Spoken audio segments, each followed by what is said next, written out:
I was in the Air Force for 4 years, following in the footsteps of the rest of the men in my family, but I knew from a very young age that I wanted to be a police officer in the city that I grew up in Phoenix.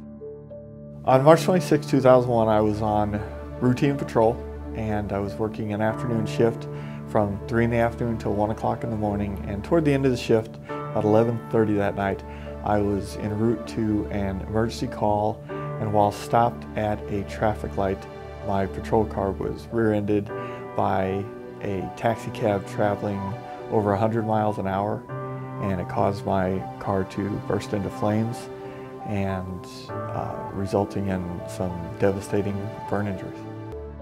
I was in the hospital for 5 months. 2.5 months was spent in a coma, and throughout that stay I had, I think, 17 to 18 surgeries, and currently, after more than 15 years, I've had 54 surgeries.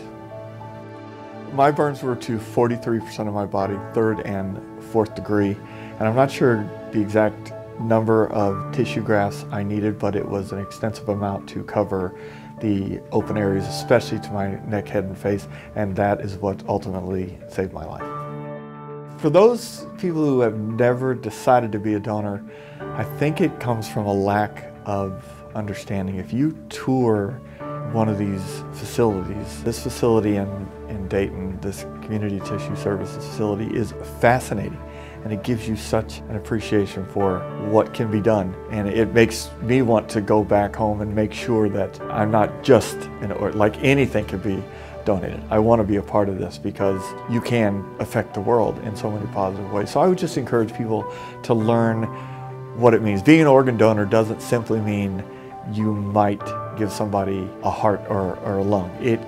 It means thousands more parts of your body that can help other people and help their quality of life. So I just encourage people to learn about it, and I think for the vast majority of us, it'll make you want to be a part of this.